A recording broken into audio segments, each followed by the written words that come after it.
We are joined in studio today by the State Treasurer of Oklahoma, Todd Russ. Thanks so much for being with us. Yeah, thank you for letting me be here. Absolutely. Well, what brings you to Washington, D.C.? You know, we've got some people we're going to meet with, and we've got some issues that we're talking to the people about. I'm also going to join the Sovereign Capital Symposium or conference, and look forward to that as well. Well, it's great that you could stop by and make the time. You have emerged as one of the leaders among state financial officers and treasurers when it comes to pushing back on some of the agenda that's commonly known as ESG, environmental social governance.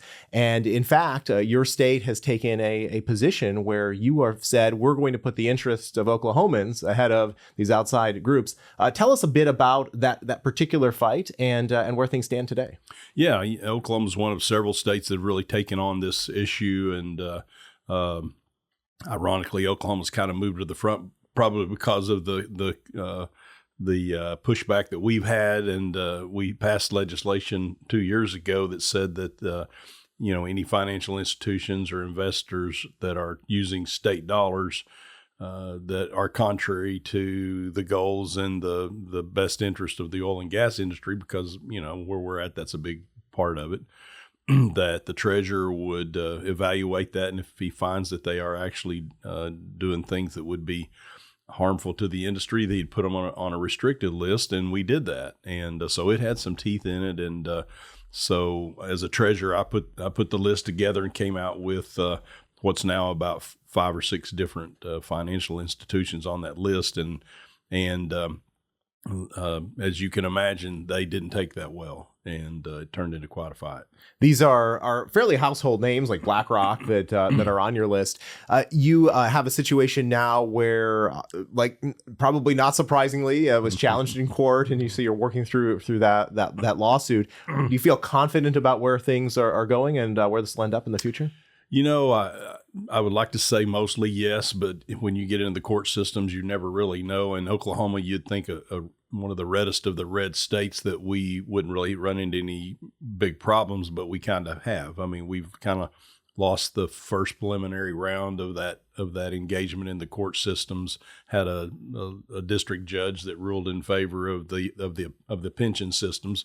The pensions are kind of where the money lies, and would be the ones that would have to divest, and they found someone in the pension system to file a suit. They've got an organized group that's pushing back on it, and we actually lost the first round based on a constitutional position, which is really interesting.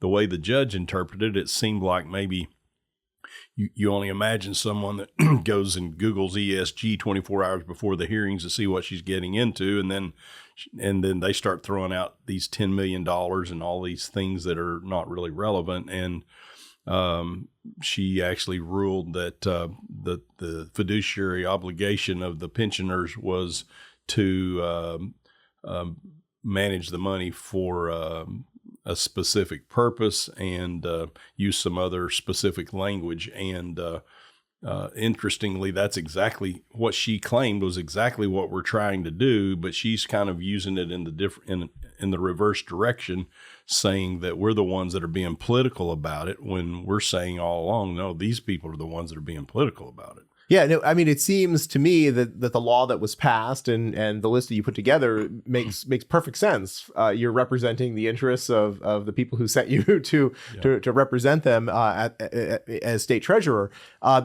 Ultimately, though, it seems that there has been significant pushback on these corporate entities and the radical left activists who are pushing ESG. So zooming out from Oklahoma, what is your prognosis about where ESG goes in the future? It looks very positive from a national world perspective. I mean, we've definitely got their attention. You start popping big money people with billions of dollars in activity, negative activity on their part, that they're losing those dollars. You've got their attention, and you're seeing a lot of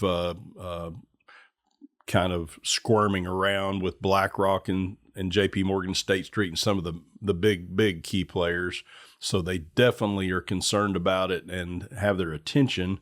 Now they're not inclined to align with the ideology of anti-ESG they seem to be pretty embedded in that. So they're trying to figure out ways to kind of straddle the fence and get along with everybody. And they withdrew from one of the climate alliances just in the last 6 weeks or so, and claimed that, hey, how about that? Is that good enough?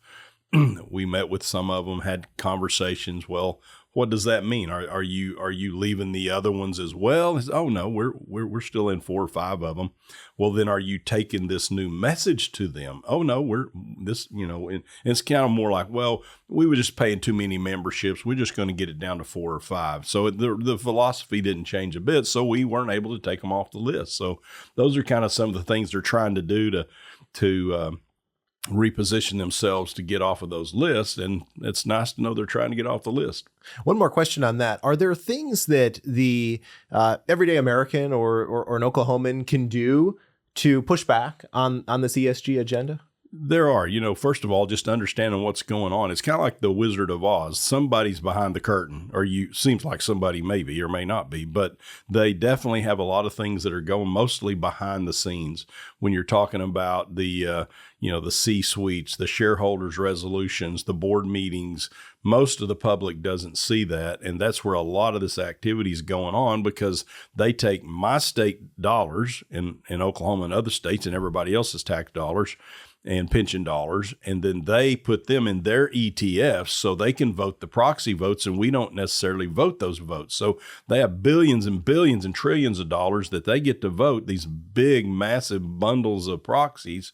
And so they can redirect a whole board position or direction with these big organizations and companies, primarily like, for example, Exxon, some of these big energy companies.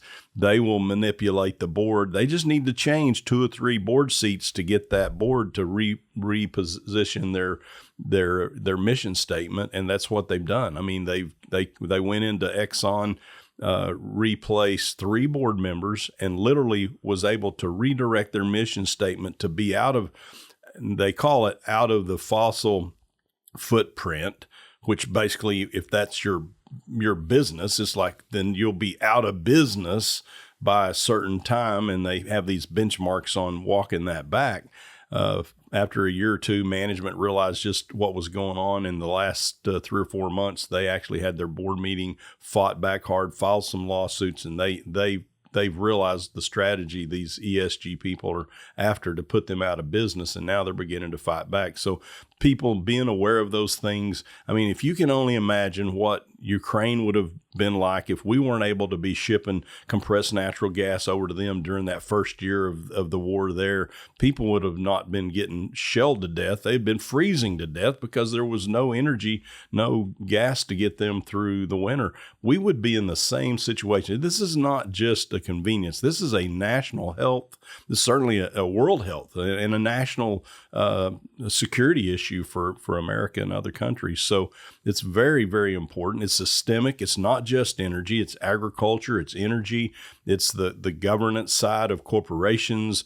It's all about just kind of, they want to put their finger on the scales and tilt this the way they want it to go, not based on performance, based on philosophical, political agendas that they have out there. So those are the things that are going on that people really need to know about. Well, thank you for explaining that. You yourself started in the banking world before running for office.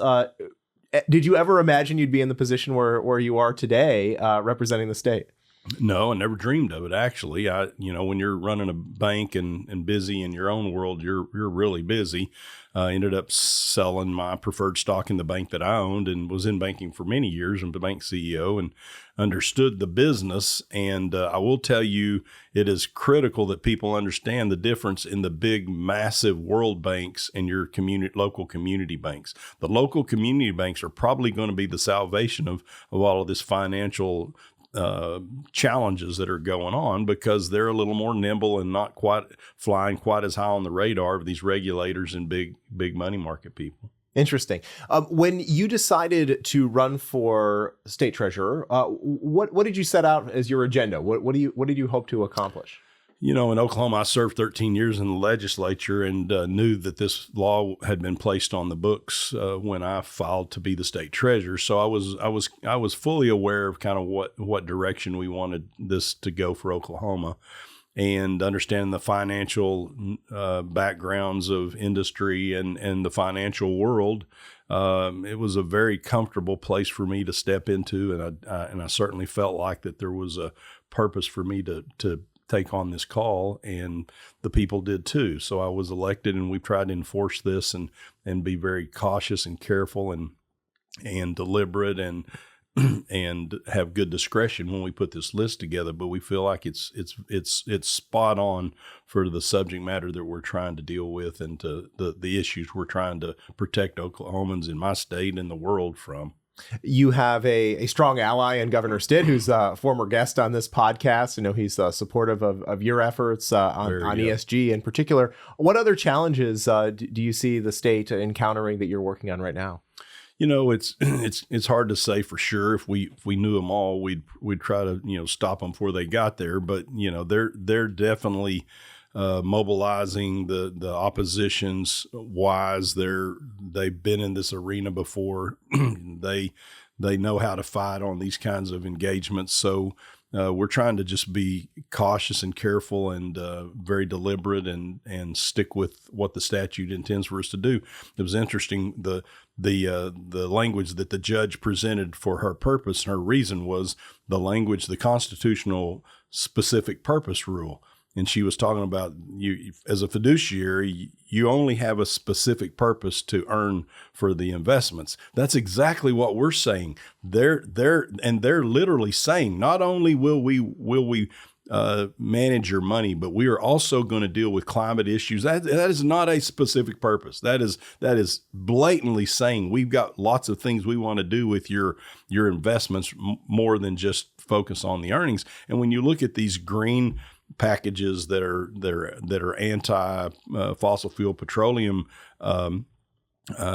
investment pools and EFTs and those kinds of things, they underperform the ones that have the fossil fuel energies in them. So it is just crystal clear that their goals are not in the best interest of the pensioners, the people with the money, and they have a very clear, loud political agenda that they're utilizing that money for. It seems that also having a certain level of collaboration or cooperation with other state financial officers, other state treasurers across the country is helpful. So you're not going at this alone. That's right. How important is that to have that coalition in place? It is everything. I mean, you can't deal with these mega multi-trillion-dollar BlackRock financial institutions that have massive amounts of financial leverage if we don't pull our resources and our purpose together as well. And there's been a great coalition. I mean, a lot of the Midwest and more conservative red states have figured this out and are willing to align together to raise this issue and fight back. So it's been everything. If we could take a look at some of the national challenges, I'm curious to get your perspective. Obviously, the national debt is increasing at a rate that we've not ever seen in our lifetime. Inflation is stubbornly still with us, despite the fact that President Biden seems to want to deny that it is. What's the steps that you would take or you would advise our federal leaders to get their house in order? That's a great question. Several of us as state treasurers, state leaders, joined together to send a letter to Biden to tell him, how urgent it was, that we get our house in order financially and quit spending money we don't have. And we're just trying to raise that issue to a new level by joining together as state treasurers across the nation. So that's one of the things that we're doing to try to join with either, also the treasurers join with the governors, the AGs, the auditors, any of the voices that we can assemble together to let Washington know how important it is. We're doing that. Yeah, it's an ever-present challenge for sure. What's the mood among Oklahomans these days, particularly with the economy? And we always hear that's the number one issue, that's the number one concern. But are there other things that you hear as you visit with constituents that are on their mind? In Oklahoma, we're a western part of the U.S. gone through a lot of tough times. We're very diverse. We have like 5 different geographic regions in the state. It's just absolutely phenomenal. Oklahoma is on a renaissance. We are doing fantastic. We're very conservative for the most part, and it's paid off. Governor Stitt didn't lock us down when COVID happened, so we come rolling out of that. Our economy has just been gangbusters. We always said we were the best kept secret in the U.S. because the cost of living was among the very lowest. The quality of life was phenomenal. Property was cheap. And I said it's the best kept secret that got out because people are moving in there like crazy now. But Oklahoma's doing really, really well. We have diversified our budgeting and our financial strategies at the legislative level. We put in a energy stabilization plan where instead of just using whatever money we had out of oil and gas, because that was a big part of our budget 20 years ago, that could have been as much as 30% of our budget. Today, it's less than 10. So you can see that our economy's diversified. We've got a lot of other types of industries. The governor's done a phenomenal job of recruiting and maintaining the ones that we had. So Oklahoma's doing great. We are concerned politically about our future financially as far as a country and some of the things that are going on. And Oklahomans are pretty heads up, and they're pretty on top of what's going on. Well, State Treasurer Todd Russ, we appreciate the leadership that you've provided, particularly on some of these key issues, and for taking the time to visit with the Daily Signal today. Well, thank you very much. It's fantastic to be on the Daily Signal. Absolutely. Thank you, everyone.